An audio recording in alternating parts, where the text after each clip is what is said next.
I have the perfect resource to send to your senior leadership. It could be a senior pastor, it could be your elder board, it could be deacon board.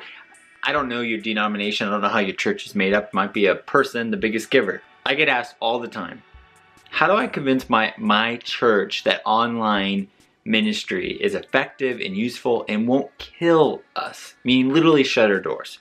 Well, I was just listening to this podcast from Carey Nieuwhof and Clay Scroggins, who is the lead pastor at North Point. Nieuwhof has this leadership podcast that you might already be aware of. It's very popular, but it was a great conversation because they were talking about digital disruption. And it's often from a point of view that I don't have the luxury to kind of stand from. You know, I'm an online pastor. I've had the luxury at my church to be that for the last 6+ years. I've been involved in it for almost 8 years now.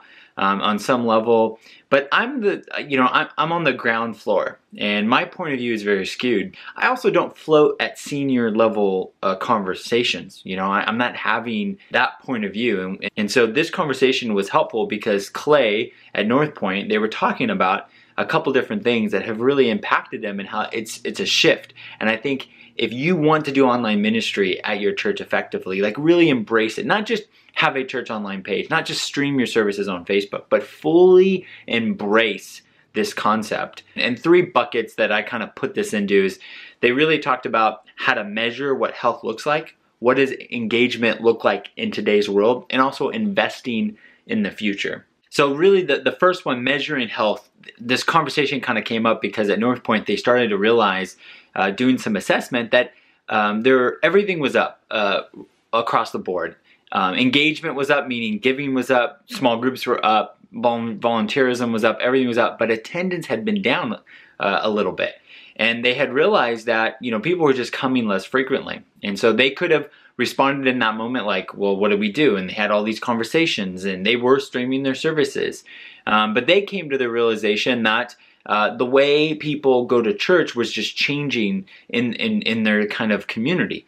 And one of the things they kind of were looking at was how Nielsen, who kind of does all the TV viewership, how if they were just to take in, let's say something as popular as like This Is Us. TV takes in kind of who watched this show. They're taking live viewership and also up to a 7-day playback. And that represents, oh, this is what it is. But if you were just going to look at the live viewership, TV viewership would be drastically down. But what had changed wasn't that people wanted that content. It was the habit, the way people wanted to view it. So what they had started to do at their church that Clay was talking about was, instead of being like, oh, wow, church is dead on Sundays, which isn't true, it was, no, viewing habits are different now.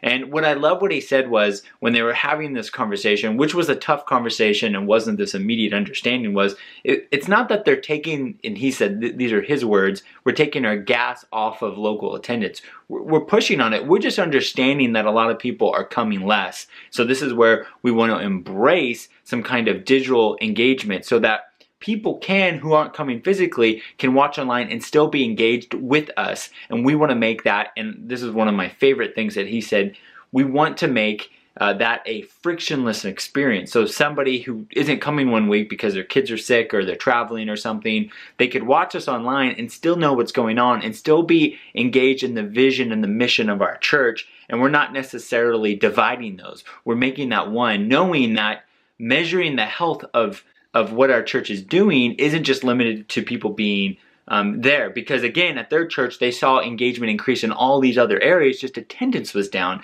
So they know they're still healthy here, but what does it look like moving forward to kind of integrate that? What does health look like? And I thought that was a really interesting part of the conversation. Engagement looks different now was another part of this conversation that I just really enjoyed, because I thought it was honest, it was encouraging for me, and I think for your pastor, your leadership, it would be encouraging, because I think this is something a lot of people are feeling. I know early on, I felt that way as an online pastor. We had a lot of conversations at my church about, like, is online hurting? And there were seasons where early on where we had a password where you had to access this. Now, this was like 10 years ago, but the idea was we didn't want to make it so people didn't have to show up. And I know a lot of churches have even put geo barriers in their local areas because they're afraid what's going to happen, which I understand contextually why that was part of the conversation then. It's always easier to kind of like, that was lame. But it was different in the moment. Things just are happening different. Now, I think the conversation, where are we going? And what I love, what they were talking about with engagement overall, is that their church is able to now capitalize on the 167 other hours. They're looking at it like, hey, that hour a week is still important, but it isn't necessarily the number one. We want people, for our church, we want people coming to church. We want people to be part of a small group. We want people to go to these classes to learn what does it mean to follow Jesus, which will teach them personal habits that they're doing daily, opening up their YouVersion app or opening up their Bible. They're having devotional time, study time. And the idea is that you're, biblically in the first century, following Jesus wasn't about just going to the temple and, being a part of this deal. It was a transformation. It's 24/7, and their church is embracing that because that's what ultimately Christianity is about. It's the whole life, and digital allows us to really do that better. Carey had this great example that he dropped about Google Maps, that, sometimes when you're going somewhere, you're trying to figure out, is that store closed? And Google will tell you like, this is closing in 30 minutes. And how if your church has, on Google Maps, if you have that in, your church might only be open so many hours a week. And the idea is that how many times do you go to does somebody pull up and says, oh, look, we're closing. Our church is closing Sunday at 1 p.m. And the idea is that how many hours a week does Google think your church is actually closed? But digitally, that it isn't. That now digitally, you should be moving towards a world where it's 24/7 access. And for a lot of people, that means embracing Facebook message engagement, just always having access and moving away from it being closed at periods of time. And that is a good thing. It's hard structurally to embrace, but I love that example of like, do you want your church to be the place where it's closed? And really, it shouldn't. It should be totally accessible all the time. And that's a big shift. It's easier said than done because it's shifting their entire deal. And I loved that he had this great thing about Clay talked about how they do have conversations around some content should be scarce, meaning you should only have to show up physically to do it. At my church, one of the things that we do locally right now is that we have this membership class, and that we do make it accessible for people that live far and part of the online campus. But if you are close to a campus, we want you to go to the physical campus because that's a touch point for our pastor and also our campus pastor. So we're not going to make that as easy. It's not just going to be up on YouTube. You have to come to this class.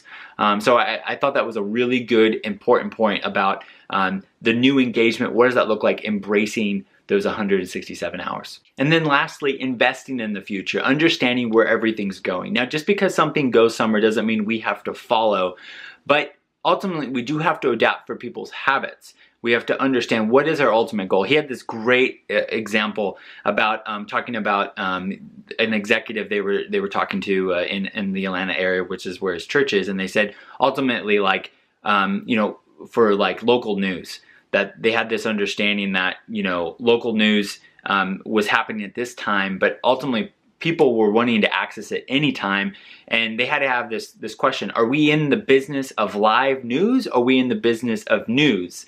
And what's the end result? And I think the question that I love that comes out of that is that, are you in the business of Sunday morning, of ultimately that's what you're doing, or you're in the business of transforming lives? And that allowed them to kind of prioritize and have these tough conversations. And none of these conversations are immediate or easy, but I think this podcast, this resource, really starts to kind of at a senior level have stuff come out that I think a lot of our churches need to start talking about.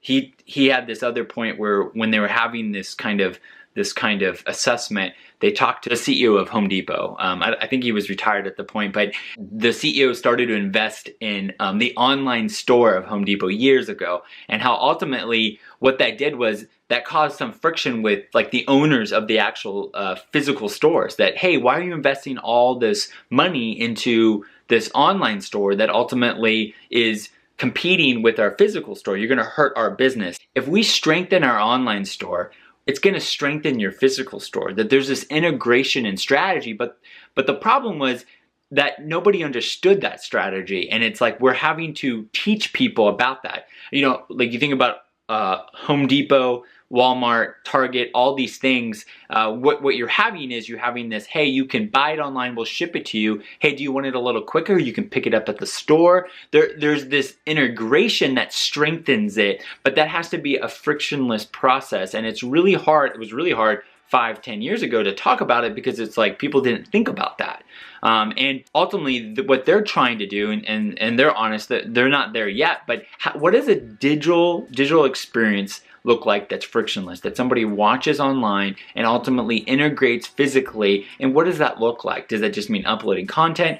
What does that look like for a seamless type of experience? And I loved this conversation. I think it's super helpful for your senior leadership, from what does health look like in today's world? What does true engagement look like for an audience in at this exact moment? And then ultimately, what does it look like to invest in the future? And I think digital disruption is here. It's already been here. It's something that I've been talking about, that every church leader is trying to figure out what does it look like. I'm not a senior pastor, but I thought this type of conversation is the type of resource you should send to your senior leadership to start invoking and kind of bringing up, going, hey, I want to integrate. Set up a meeting and say, can we listen to this and let's talk about it? And I know it will be fruitful to your ministry.